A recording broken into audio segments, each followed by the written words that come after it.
Hello, my name is Daphne Kenyon. I'm a resident scholar in tax policy at the Lincoln Institute of Land Policy. I would like to welcome you to a webinar that is part of our series called the School Funding Property Tax Connection.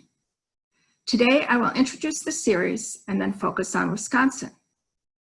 As you may know, the property tax plays a key role in the funding of public education in the United States. In 2015 to 16, about 45% of the total revenue supporting elementary and secondary education came from local governments, and 81% of that local share came from property taxes. Put another way, over 50% of total property taxes in the US go to pay for K-12 education. Today, I will introduce the School Funding Property Tax Connection series. Then we have a presentation and short Q&A on Wisconsin presented by Julie Underwood, with me serving as moderator. Before beginning the slides, I'd like to instruct the audience to use Q&A for questions and to use the chat feature if they are having technical issues.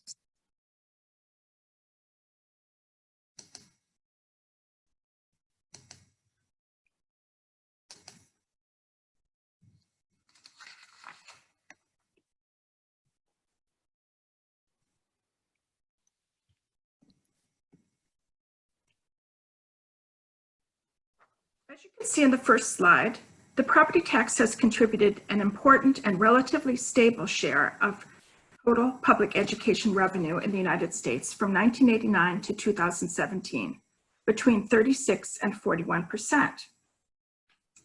But this second slide shows that the importance of the local property tax as a share of public school revenue varies dramatically across the U.S. Now, this slide does not include state governments, and certainly some state governments levy property taxes as well. The lightest color shows states where the local property tax contributes 25% or less of public school revenues in the 2016 to 17 fiscal year. The darkest red color shows states where the local property tax contributes more than 50% of public school revenues. Note that the heaviest reliance on the local property tax is for states in the Northeast. Now we have a few slides that compare our case study states, South Carolina, Texas, and Wisconsin. The next three slides show property tax revenue as a percent of total public education revenues for each of these states. This first one that you're looking at is for South Carolina compared to the United States. Note that South Carolina's reliance on property taxes for schools is lower than the US average for almost all years. Here for Texas, you see that Texas's reliance on property tax for schools is higher than the US average for all years. And here for Wisconsin, Wisconsin's reliance on property taxes for schools is higher than the US average for all years, but there's also a sizable drop in the state's reliance on the property tax for schools from fiscal year 1988 to 89 to fiscal year 1996 to 97. This slide compares the local and state shares of state and local public education revenue for fiscal year 2017. For the US as a whole, 51% of revenue comes from the state and 49% from local governments, nearly equal split. But for South Carolina, the state share is higher than average at 54%. For Texas, the state share is lower than average at 44%. And for Wisconsin, there is a nearly even split, with local governments contributing slightly more than the state government. This last introductory slide compares the median real estate tax paid by homeowners as a percent of their median household income. It is clear that Wisconsin is much higher than the US average, as well as higher than our other two case study states.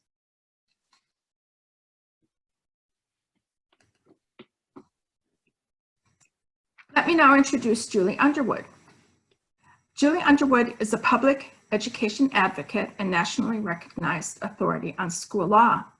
She is the author of many books, briefs, and articles. She holds a bachelor's degree in political science and sociology from DePauw University, a law degree from Indiana University, and a PhD in educational leadership from the University of Florida. She was a faculty member, center director, and department chair at University of Wisconsin-Madison from 1986 to 1995 within the School of Education. She was the Associate Executive Director and General Counsel for the National School Boards Association in Washington, D.C. from 1997 to 2005. From 2005 to 2015, she was Dean of the School of Education at UW-Madison. During the time she was Dean, the school was consistently ranked as the #1 public school of education in the nation. In 2015, she returned to teaching within the UW-Madison Law School, La Follette School of Public Policy, and School of Education. Her classes focus on law, education policy, and higher education leadership. Julie, thanks so much for presenting the Wisconsin case study. The floor is yours. Thank you very much. I appreciate you putting this together, and I appreciate people coming and participating, because to me, this is an important issue. I know that school finance may not be the sexiest thing that people talk about, but for me, it's a really important issue and one that I've focused on. So I appreciate you doing this series and these case studies. So in this, we're going to look at Wisconsin as one of the case studies, and here's the Wisconsin information, with the same information that you've seen with the other states. And clearly, you can see that this fluctuation of state and local shares over the past 25 years in Wisconsin is kind of a bit of a roller coaster effect. And this represents the changes that are both in the state economic situations, political control, and certainly policy decisions in the state. For a couple of things, I want you to, big picture things that I want to keep in mind. One is that the Wisconsin school funding formula is old. It's archaic even, and really complex. I mean, they're all complex, but Wisconsin is truly, truly complex.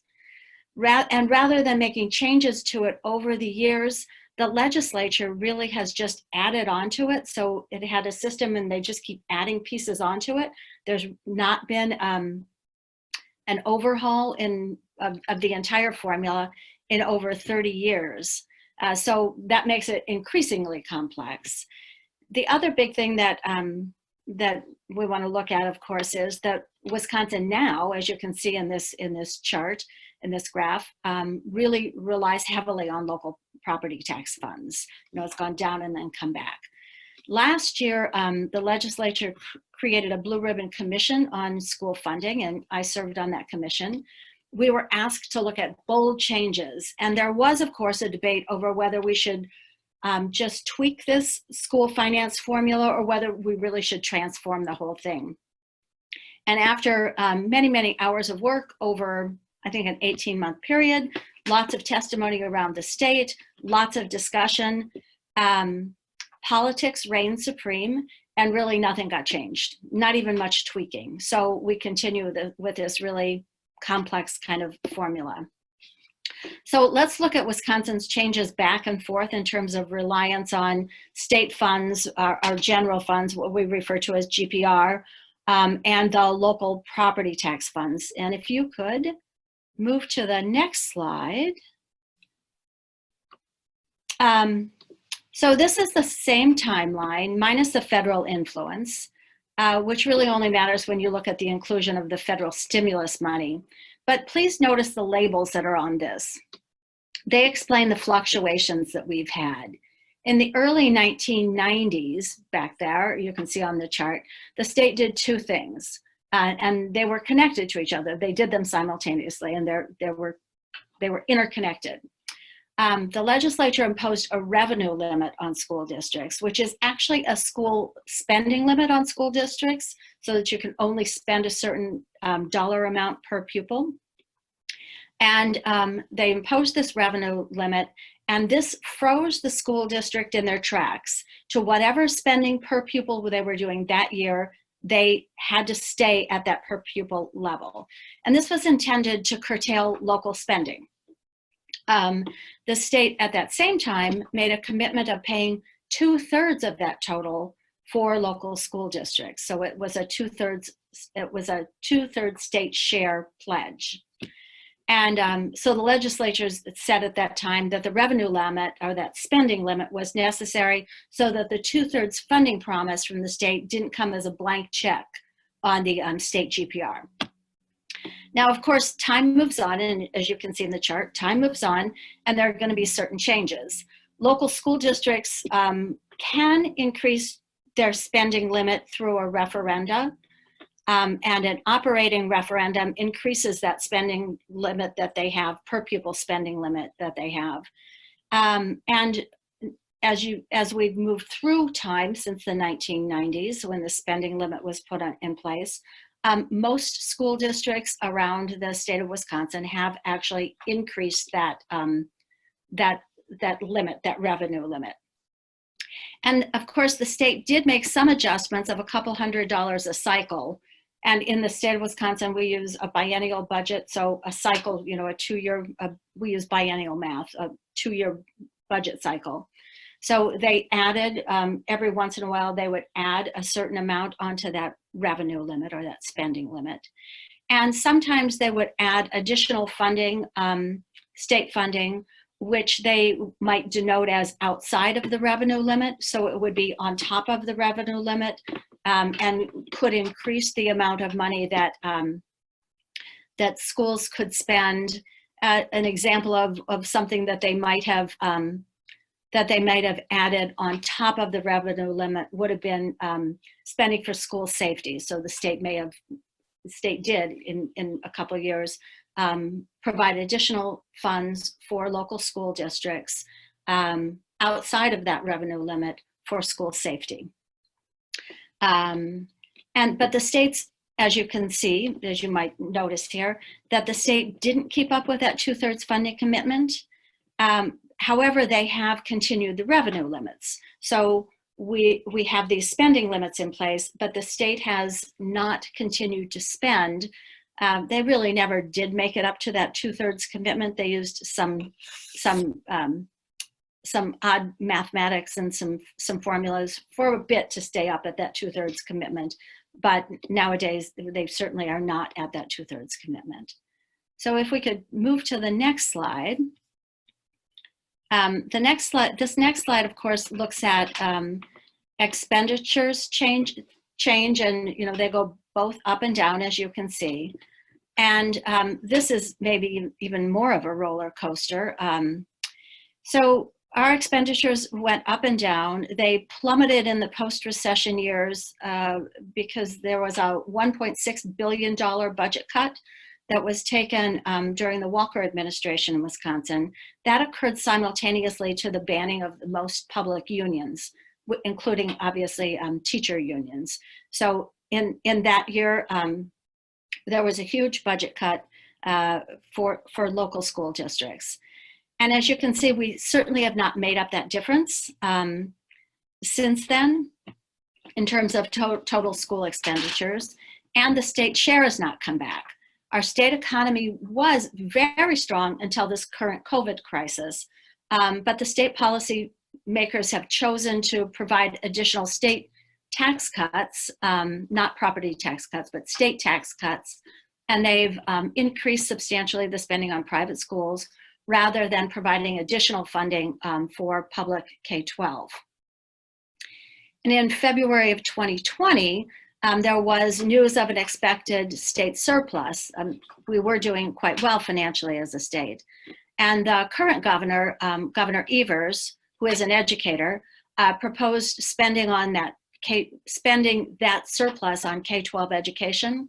The legislature rejected that. We have divided government, so our governor is a Democrat, and our legislature is basically Republican controlled. And the legislature rejected spending on that surplus on K-12.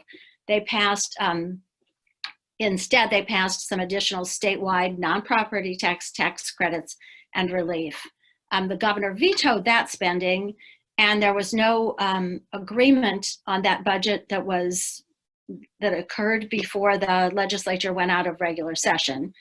And now with the COVID crisis, the state tax projections have plummeted And the surplus has evaporated, and we expect what we call a budget repair bill to actually happen, which will cut the budgets which were passed in July of 2019. So as you saw in the previous slide, which is, you saw the local share, which is property tax funded, makes up an increasing part of the total of state's school spending. And this is really driven by two different things. Nearly every school district in the state has passed a referendum since the revenue caps went into place. And of course, that's all local property tax money, that increase. And all of the states, nearly every district has done that at least once. And most often, when the state adjusts the revenue caps upwards and allows for an increase in school spending, the state doesn't actually fund that. They don't fund that increase. The legislature says they're increasing school spending, but that just is an authorization. So it just allows school districts to spend more. It increases that revenue cap. And you actually, to take advantage of that increased revenue cap, you as a local district have to use your local property tax revenue to fill that, that authorization and increase spending on your own. So basically in Wisconsin, we're definitely not keeping up with student need, either as measured by the number of children in poverty or children with language needs. And certainly we aren't keeping up with, statewide, we're not keeping up with spending for children with disabilities.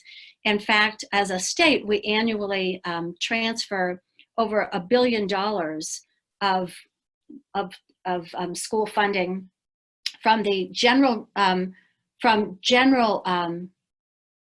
general spending to our special ed accounts to make sure that we have sufficient spending to provide for the needs of children with disabilities in the state. So that moves from our regular education budgets to our special education budgets. So as a state, we're not keeping up with those needs as well. And if we could go to the next slide, please, Daphne. Let's see.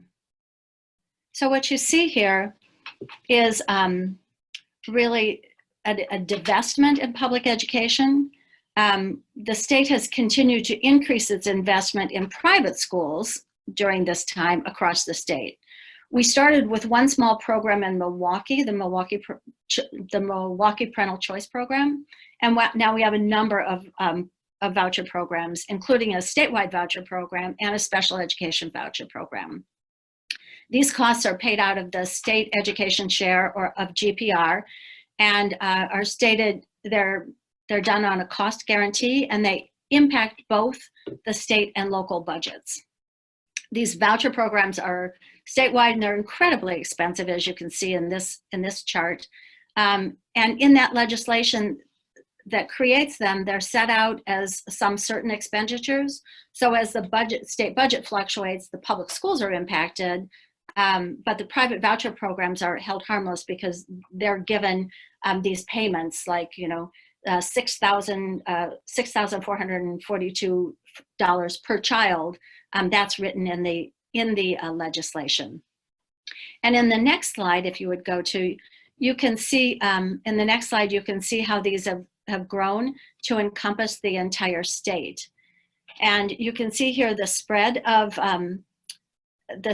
vouchers across the state.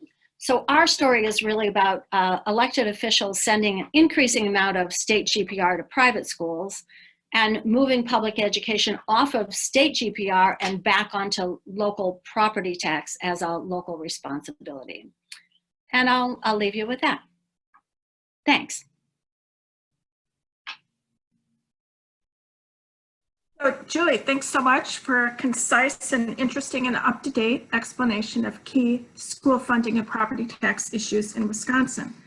I can see that we have a few questions, so we have time for a few. The first one is, what do you think is the most important lesson that policymakers in other states should take from the Wisconsin experience?